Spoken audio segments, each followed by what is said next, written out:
Bienvenidos, estimados estudiantes.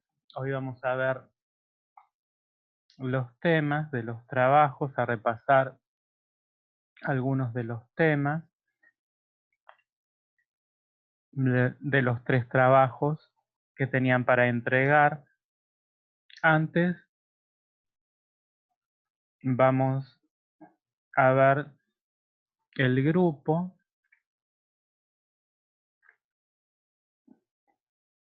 las planillas para quienes necesiten consultar sus notas, las notas los trabajos que ya están calificados.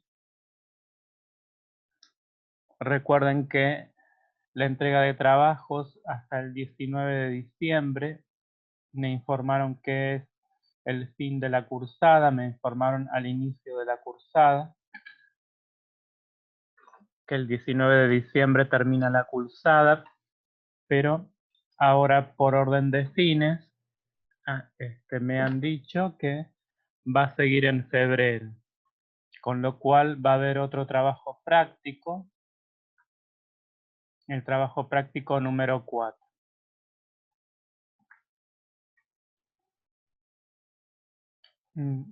Por orden de fines han extendido la cursada a febrero.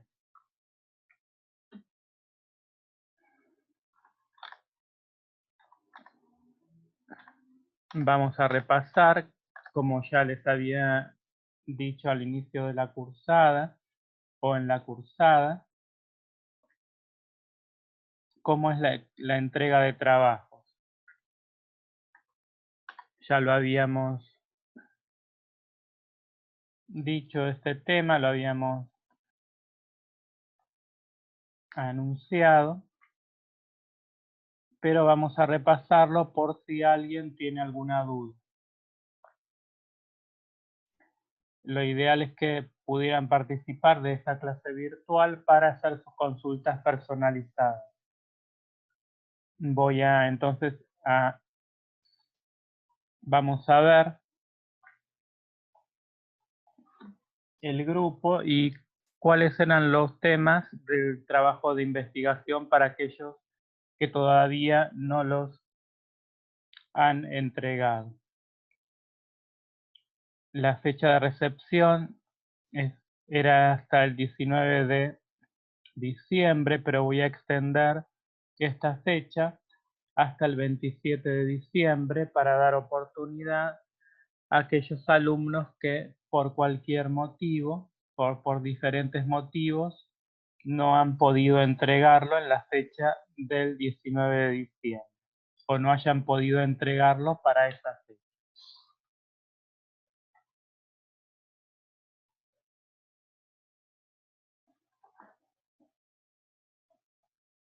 Entonces vamos a ir al grupo.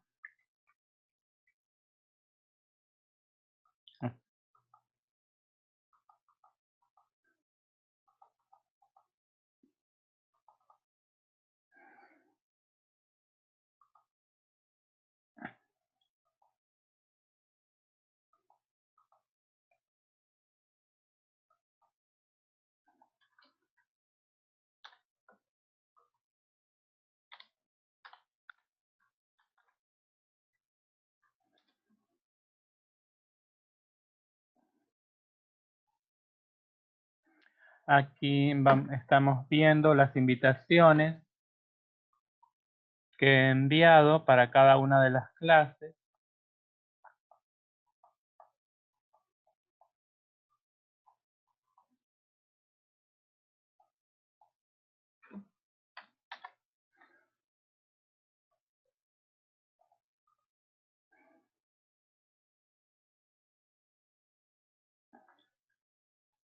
Las clases,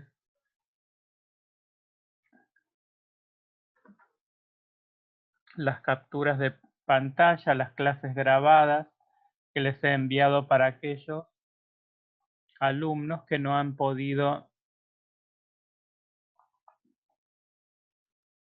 estar presentes en ellas.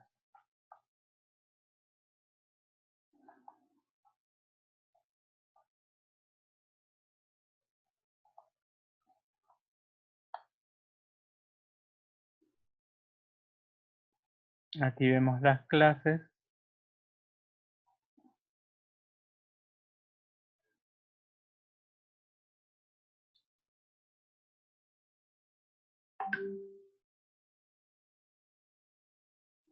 Y las invitaciones a ellas. Recuerdo que tuve que subir las clases a mi canal de YouTube porque el peso de los archivos para subirlos a WhatsApp daba inconvenientes por el tamaño de los archivos. Allí están todas las clases, pueden buscarlo por comisión 2919. Aquí les estoy enviando las notas hasta el momento, a medida que voy recepcionando a través del mail que figura en este mensaje y en otros que les he enviado.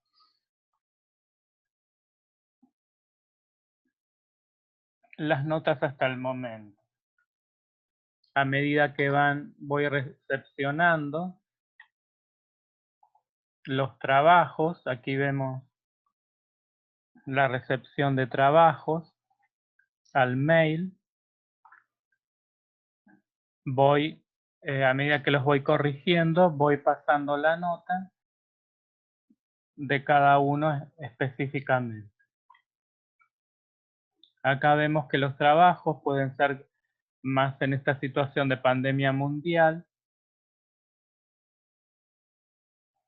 Se procurará tener la mayor consideración posible. Podrán hacer los trabajos con los medios que estén a su alcance. Por ejemplo, vamos a dar un trabajo en el cual es como pueden hacerlo en forma manuscrita, sacarle una foto y enviarla por mail en lo posible para una mayor agilidad y seguridad de recepción. Eventualmente pueden enviarlo por WhatsApp, pero es más lento la recepción y la gestión del trabajo. En lo posible, si les es posible enviarlo por mail, envíenlo por mail.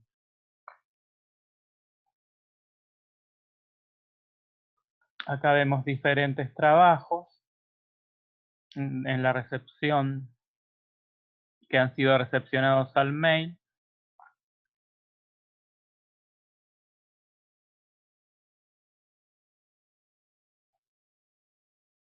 Vamos a ver otro trabajo, también con la misma modalidad.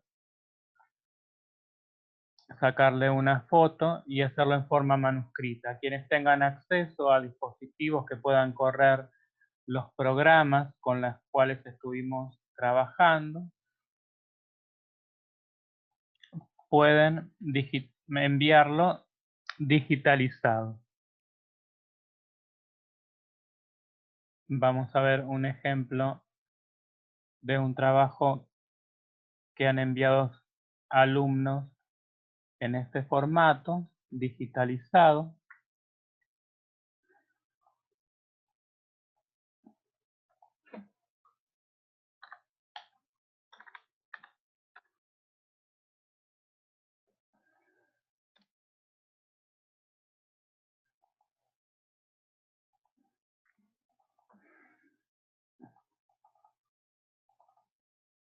Acá vemos un ejemplo del trabajo enviado en formato digital sobre la historia de la informática. Recuerdan que este es el primer trabajo, después habían dos más que tendrían que entregar, los cuales son referentes a el procesador de texto, funcionalidad y aplicaciones, ejemplos de aplicación. Traten de dibujar los iconos en caso de no tener posibilidad de enviarlo digitalizado. Y especificar la función de cada uno de ellos, al menos 15 iconos como mínimo. Y dar ejemplos de funcionalidad.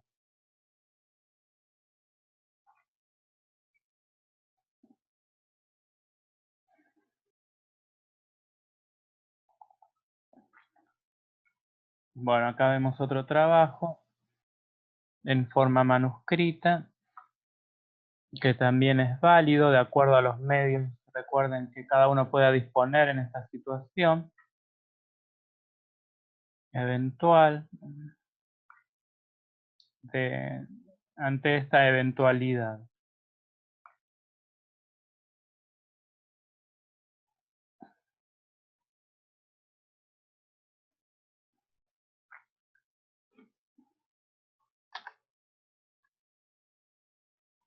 Bueno, entonces, si hay alguna consulta, procuren, si es posible, hacerla al mail o en su defecto al grupo, o si no tienen otra posibilidad, sobre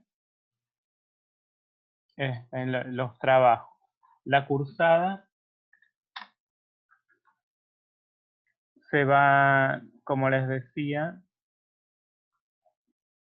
me han informado al principio del curso que terminaba el 19 de diciembre, pero por orden de fines han extendido la cursada a febrero. Es decir, que se va a seguir cursando en febrero, por lo cual va a haber otro trabajo práctico. Sería el trabajo práctico número 4. Ahora vamos a ver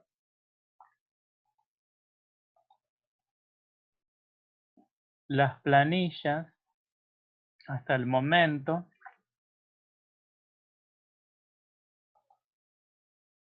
de notas de la comisión 29-19.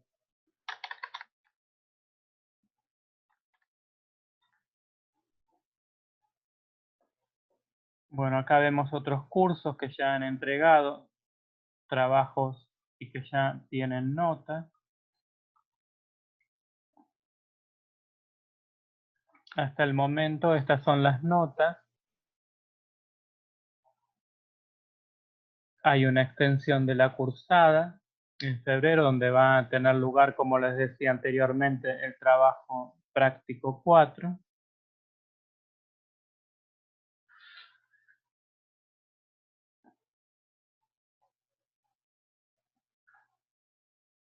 Eso lo vamos a definir los temas de acuerdo a cómo vaya la cursada, cómo hayan estado los trabajos, si vamos a ver un tema nuevo o necesitamos repasar los temas dados.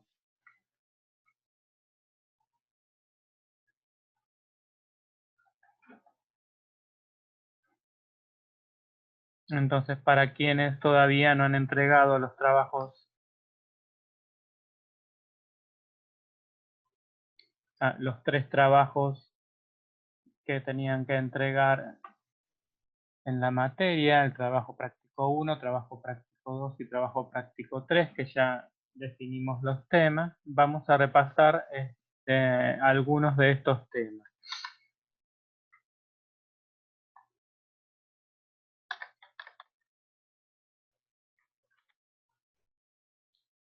Si hay alguna consulta, no dejen de hacerla, cualquier duda, al mail y en su defecto por WhatsApp, por el grupo de WhatsApp, de acuerdo a los medios de comunicación que tenemos en esta situación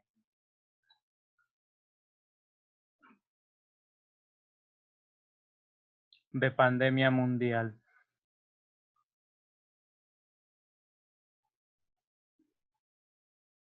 Al menos para el curso.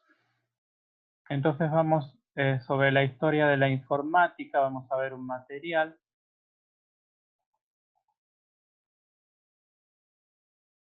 corresponde al primer trabajo.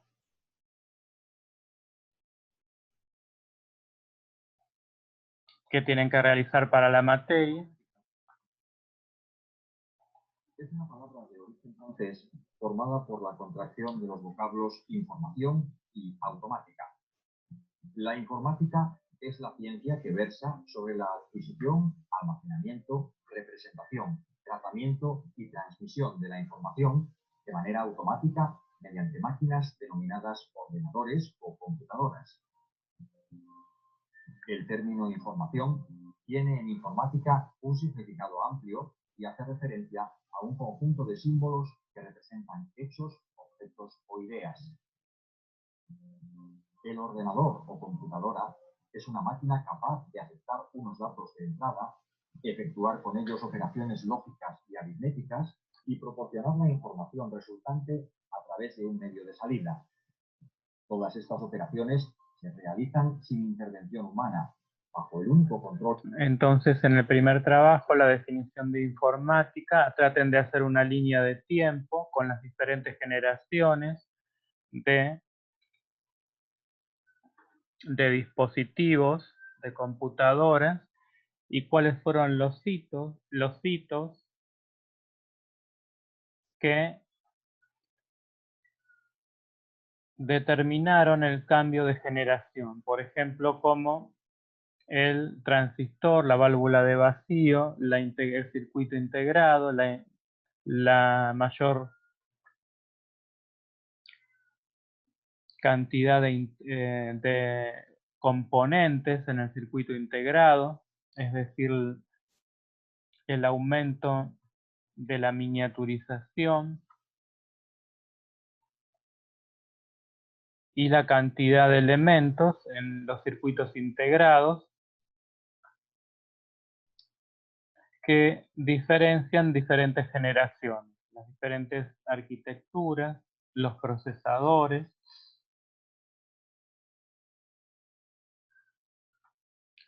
de acuerdo a la cantidad de transistores y la ultra integración, disminuyendo los factores cuáles fueron las ventajas, las desventajas, disminución de consumo, aumento de velocidad, etc. Vamos a continuar. De un conjunto de instrucciones o programas previamente almacenado en el ordenador. Los ordenadores electrónicos actuales tienen una historia relativamente reciente que se remonta a unos 70 años.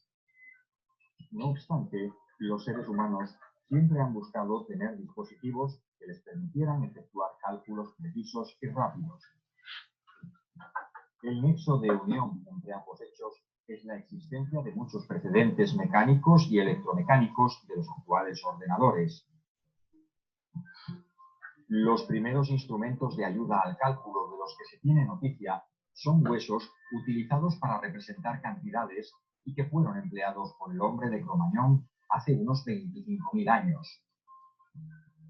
Resulta especialmente llamativo un hueso descubierto en África y datado hace 10.500 años, que parece representar los números primos 11, 13, 17 y 19. Fueron los sumerios, hace unos 4.000 años, los primeros en desarrollar un sistema de numeración basado en la posición de los dígitos. La invención de tales sistemas fue un avance fundamental, ya que permite realizar cálculos de manera sistemática y sencilla. Hacia esa misma época, distintas civilizaciones andinas desarrollaron un sistema de representación de información contable denominado quipu. Se trataba de conjuntos de cuerdas de colores con nudos, de tal manera que los colores y la posición... Bueno, hasta aquí todavía no existe la informática en cuanto a la definición que se daba al principio, sino que son artefactos para ayuda al cálculo, a la realización de cálculos. De los nudos representaban distintas cantidades. También se atribuye a los sumerios la invención del ábaco, aunque otros historiadores afirman que se inventó en China. No obstante, el ábaco, tal y como se conoce en la actualidad, surgió hace 2500 años en Egipto. Se trata de un instrumento consistente en un marco de madera con cables horizontales que atraviesan bolas agujereadas que, de este modo, pueden desplazarse de izquierda a derecha y viceversa. Con este instrumento es posible realizar a gran velocidad cálculos relativamente complejos y su uso aún perdura. En 1274, el mallorquín Ramon Llull ideó dispositivos mecánicos para realizar demostraciones lógicas. Estos dispositivos constaban de ruedas concéntricas que podían generar diferentes combinaciones de símbolos y palabras. Hacia 1500, Leonardo da Vinci diseñó un dispositivo que, aparentemente, podría ser una calculadora mecánica capaz de realizar sumas y restas. Sin embargo, estos diseños no se descubrieron hasta 1967 y no está totalmente claro que Leonardo realmente quisiera construir una calculadora. En el siglo XVII, el creciente interés en Europa por los nuevos avances científicos impulsó a algunos inventores a desarrollar métodos para simplificar cálculos matemáticos. Así, en 1614, John Napier inventó los logaritmos, que permiten sustituir las multiplicaciones por sumas y las divisiones por restas. Poco después, vemos la importancia que tiene la matemática en cuanto al desarrollo de la informática, ya que sin ella, sin la matemática, no existiría la informática. O al menos como la conocemos hoy en día. En 1622, William Alfred desarrolló la regla de cálculo a partir de los principios de Napier. En 1624, Wilhelm Schickard, astrónomo y matemático, inventó una calculadora mecánica para las 4 operaciones básicas. Schickard nunca llegó a construir su máquina, aunque sí se han construido modelos a partir de sus notas. En 1642, Blaise Pascal creó en París una máquina para sumar cuyo funcionamiento se basaba en el uso de las ruedas dentadas y era muy parecido al sistema de los cuentakilómetros que utilizaban antiguamente los automóviles. En cuanto al usuario, puede no tener ninguna preparación en matemáticas, pero en cuanto al desarrollo del hardware como del software, es esencial los conocimientos matemáticos, así como en la mayoría de las ciencias. 171, Leibniz, inspirado en parte por las ideas de Ramon Llull, construyó una calculadora mecánica también basada en ruedas dentadas, pero que, además de sumar, permitía realizar restas, multiplicaciones, divisiones y raíces cuadradas. Además, Leibniz fue un promotor de la aplicación del sistema binario en las máquinas calculadoras.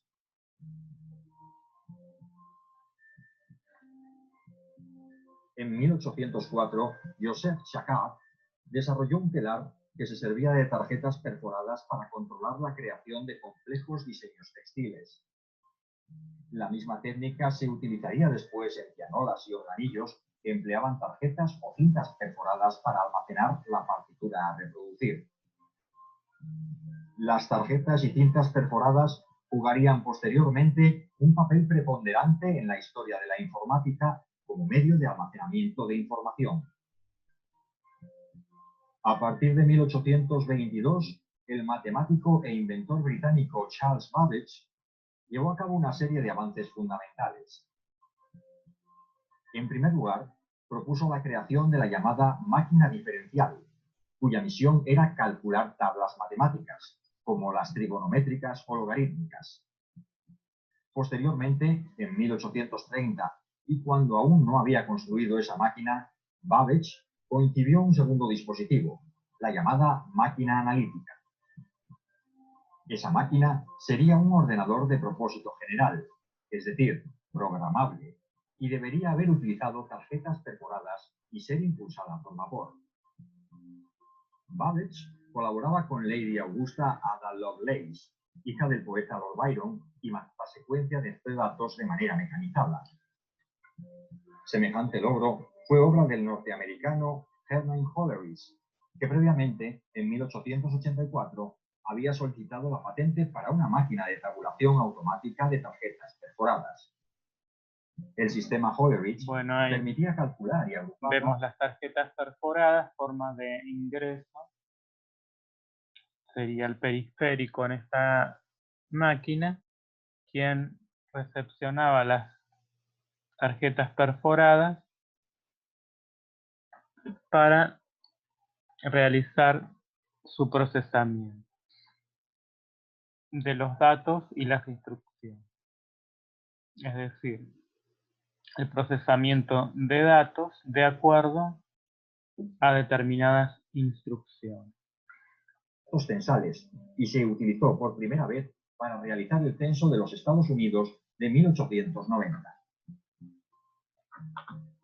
El sistema Hollerith no solo fue eficaz y económico en comparación con el anterior censo, sino que, además, permitía clasificar y separar tarjetas en base a ciertos criterios. De este modo era posible, por ejemplo, saber cuántos ingenieros había en una ciudad determinada o realizar consultas similares, una verdadera revolución para la época. La empresa de Hollerith, Tabulating Machines Company, cambió de nombre en 1924 y pasó a llamarse International Business Machines, la IBM de nuestros días. A partir de 1893, el español Torres Quevedo publicó diversos trabajos sobre máquinas que servían para solucionar ecuaciones matemáticas. Construyó multitud de ellas, todas analógicas, para diversos propósitos, como, por ejemplo, resolver ecuaciones de segundo grado con coeficientes complejos. Los diseños de todas estas máquinas estaban basados en componentes mecánicos como engranajes, palancas o mecanismos similares. Esto hacía que fuera muy complicado construir máquinas complejas verdaderamente operativas. Todo esto cambiaría en 1930, cuando el norteamericano Vannevar Bush diseñó en el MIT el analizador diferencial, donde la utilización de circuitos eléctricos y electrónicos permitió llevar a cabo diseños hasta entonces imposibles. Dio así comienzo nuestra... Bueno, el MIT es una institución que se encarga, bueno, de formar profesionales y de trabajar en diferentes proyectos, gente muy inteligente y muy preparada, que realiza desarrollo de diferentes proyectos.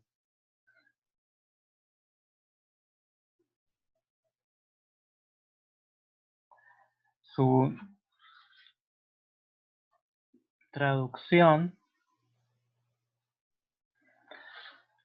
o la sigla, vamos a decirla primero en inglés, Massachusetts Institute Technology, quiere decir el Instituto Tecnológico de Massachusetts. La actual era de ordenadores. El analizador diferencial era una máquina electrónica que medía grados de cambio en un modelo. Contenía 2000 válvulas de vacío, miles de relés, 150 motores y más de 300 kilómetros de cables. Pesaba 100 toneladas y ocupaba la mayor parte de una gran sala. Esa máquina, no obstante, seguía siendo analógica y no digital. En 1937, el británico Alan Turing captó la atención de los científicos con un trabajo. Bueno, otro de los grandes genios de la informática, recuerdan que habíamos visto una película acerca del código Enigma, que hacía referencia a este otro gran genio, a este ingeniero gran genio de la informática. Trabajo sobre los números y las computadoras, en el que estableció, desde un plano puramente teórico, la existencia de problemas que no pueden resolverse mediante computadoras, es decir, problemas que no admiten una representación algorítmica. Los trabajos de Turing resultarían fundamentales para todos los desarrollos posteriores en el campo de la informática. Durante la Segunda Guerra Mundial, todos los países implicados en el conflicto trataron de desarrollar sistemas de cálculo mejores y más rápidos que facilitasen la decodificación de los mensajes enemigos. En 1941, el alemán Konrad Zuse desarrolló una calculadora programable, la Z3, que empleaba relés y usaba internamente el sistema binario. Zuse ya había construido en la década de los 30 del siglo XX dos calculadoras mecánicas, la Z1 y la Z2. Por su parte, el norteamericano Howard Aiken, en colaboración con IBM, desarrolló poco después el computador Mark I, destinado a resolver problemas de balística de la Marina. El Mark I tenía una altura de 2,5 metros, un peso de 5 toneladas y más de 750.000 piezas. Su arquitectura estaba inspirada en las ideas de Babbage y empleaba, al igual que el Z3, tecnología de relés, aunque en aquel momento se desconocía la existencia del ordenador alemán. Bueno, los relés que fueron después reemplazados por las válvulas, las cuales a su vez fueron reemplazadas por los transistores. A mediados de los años 40 del siglo XX, las válvulas de vacío se convirtieron en la tecnología preferida para construir ordenadores en detrimento de los relés. Las válvulas eran mucho más caras, delicadas y consumían más energía, pero a cambio eran más rápidas y silenciosas. Así, la primera computadora totalmente electrónica y de propósito general fue la ENIAC, construida entre 1943 y 1945 por John William Maisley y Presper Ecker Jr. en la Universidad de Pensilvania. Bueno, acá vemos cómo entonces eran las primeras computadoras. En 1944, el matemático construidos con esta tecnología de válvulas.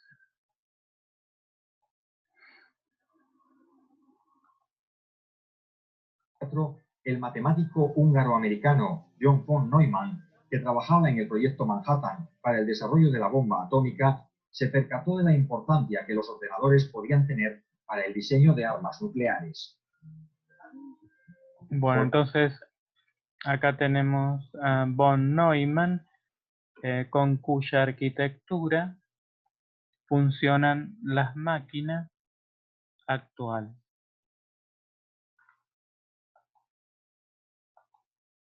Es decir, una entrada, los datos, instrucciones, procesamiento y una salida.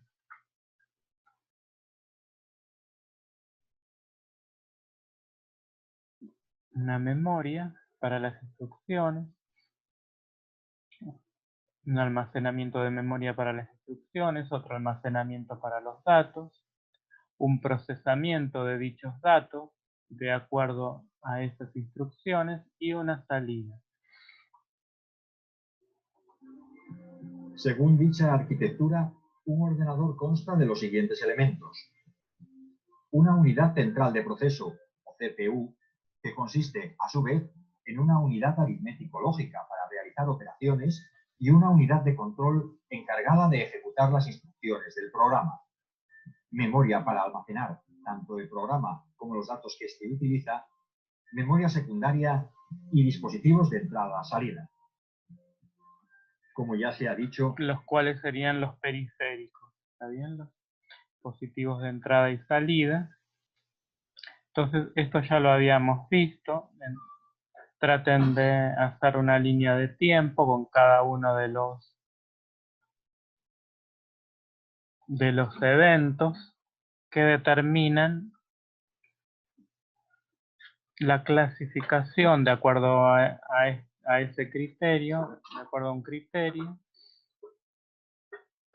de las diferentes generaciones de dispositivos. Acá vemos la integración, otro de los hitos, el circuito integrado, la ultraintegración, otro de los hitos que van a determinar el pasaje o la clasificación de las diferentes generaciones de computadores. De lenguaje BASIC que facilitase la programación para esta máquina. Ese fue el comienzo de la compañía Microsoft. Sin embargo, el primer ordenador personal... Bueno, empiezan los primeros negocios de software, las primeras producciones de software, vamos a decirlo de forma comercial.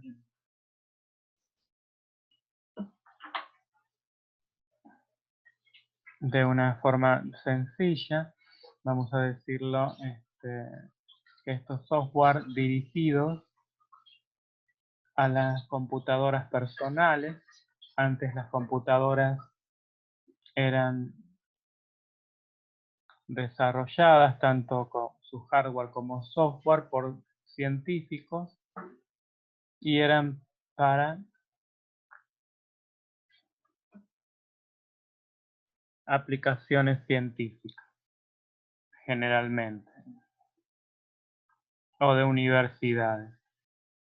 Después, ese cambio hacia las computadoras personales, hacia el desarrollo de software para usuarios los cuales no tenían preparación o cualificación o la cual era muy baja. Es decir, que cualquier persona podía acceder al dispositivo. Obviamente no a su desarrollo tanto de hardware como de software, lo cual está en manos de especialistas en la materia. Para los desarrollos, generalmente también hay posibilidad de gente que pueda desarrollar un software sin saber programar, pero generalmente son proyectos de baja envergadura.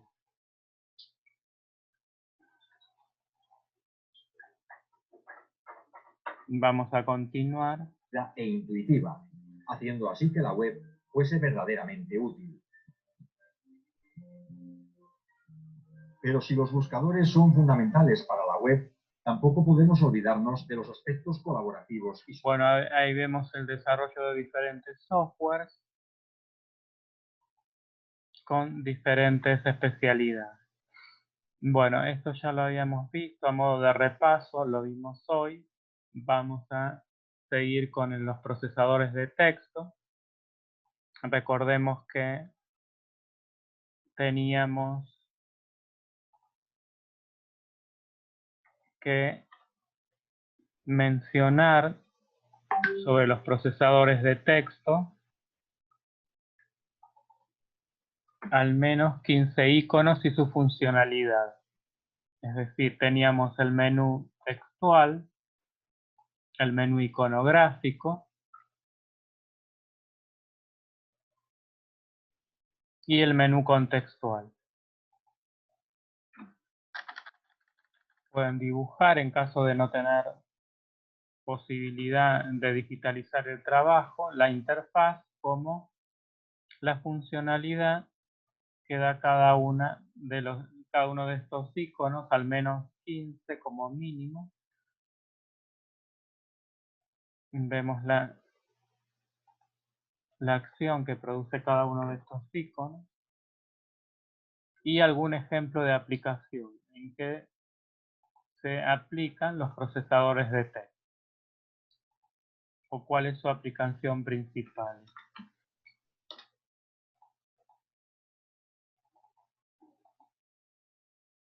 Bueno, entonces acá vemos algunas de las funcionalidades.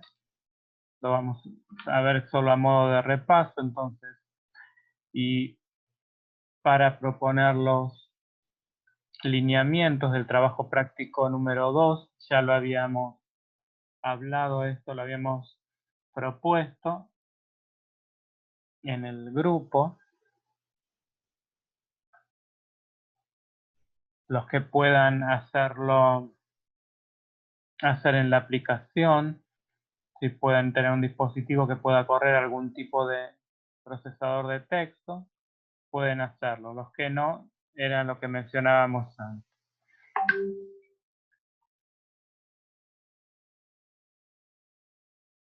Sobre las planillas de cálculo,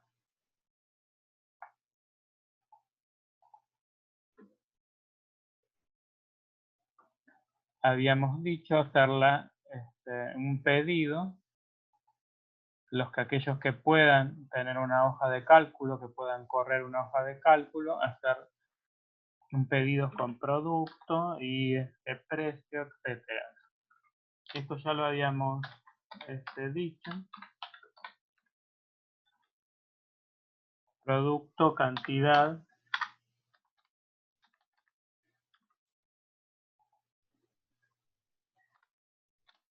precio por kilogramo,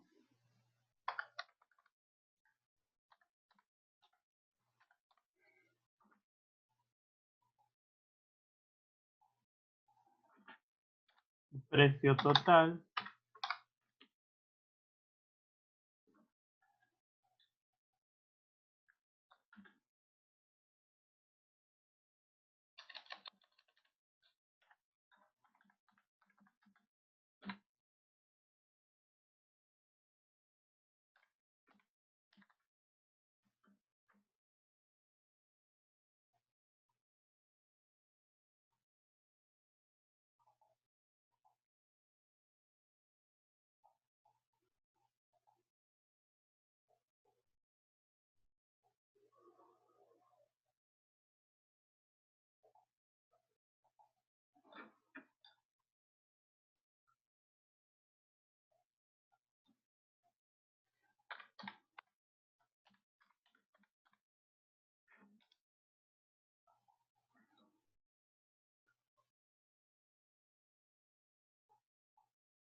dando diferentes formatos. Y vamos al menú contextual de ajuste para lograr una mejor visibilidad.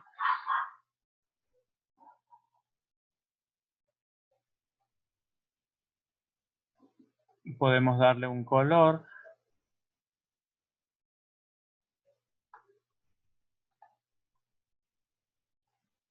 Diferentes colores para lograr una mejor legibilidad.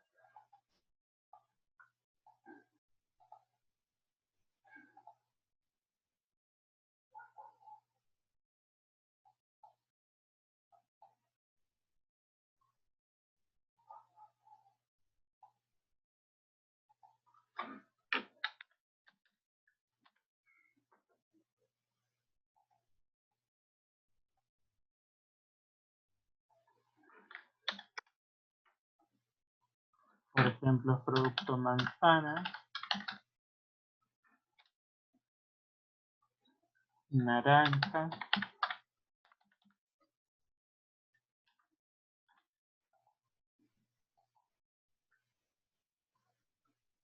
vamos a poner cantidad en kilogramos.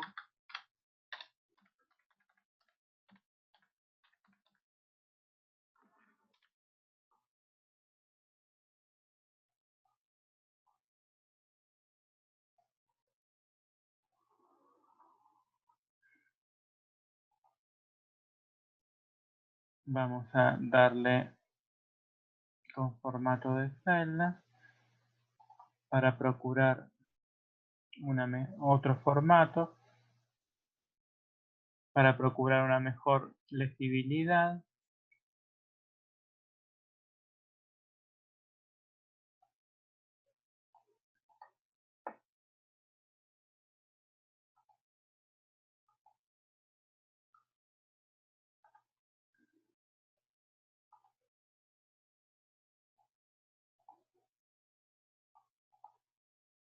Entonces teníamos cantidad en kilogramos, 3, el precio por kilogramos, vamos a ingresar 50,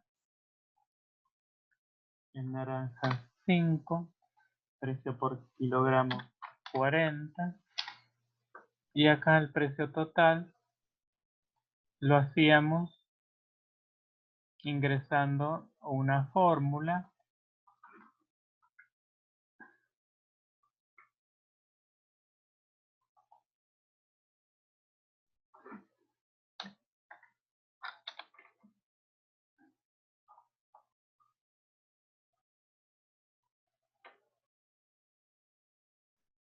por ejemplo la función suma.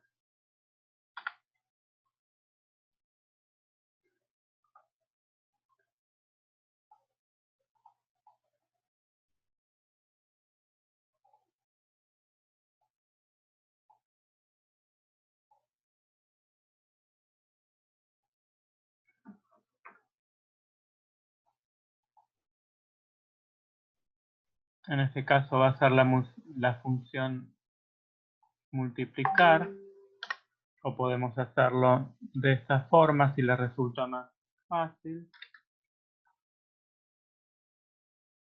Vamos a multiplicar B2 por C2.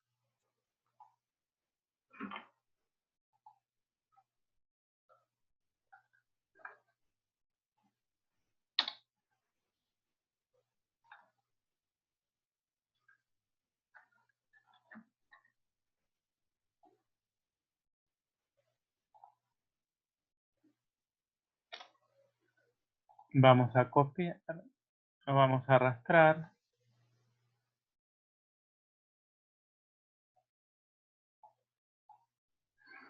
Y ahí tenemos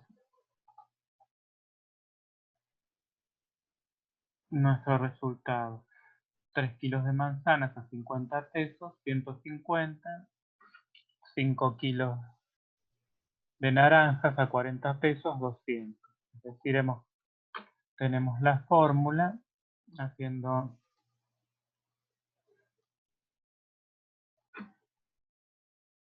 una copia y arrastrando en forma referencial, nos va a dar el producto de B2 por C2. Y aquí va a ser el producto de B3 por C3. Después hacemos el total del pedido.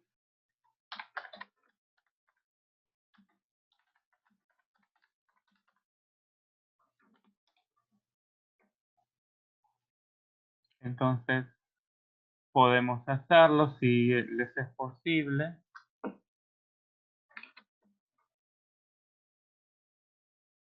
La suma de cada una de estas cantidades. ¿Cuántos kilogramos va a tener el pedido?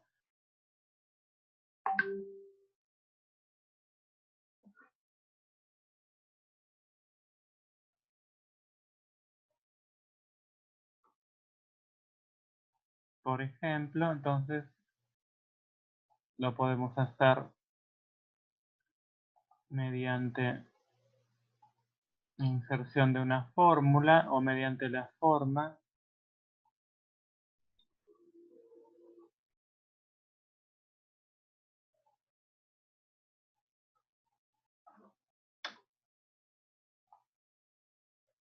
de esta forma si le resulta más fácil.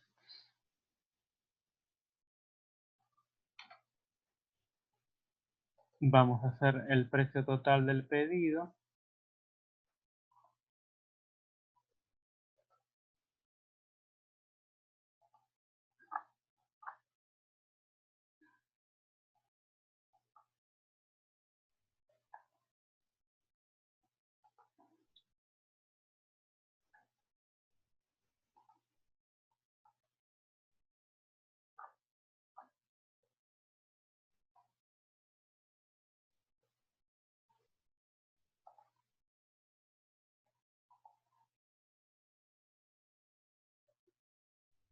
Podemos repetir la fórmula, por ejemplo.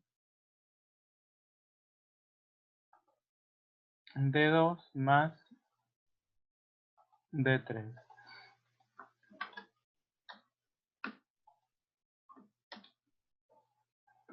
Y el resultado es 350. También podríamos saber, arrastrado esta fórmula, haciendo una copia referencial, y vemos que tenemos el mismo resultado. Es decir, la suma de, en este caso, B2 más B3, en este C2 más C3, y en este D2 más D3.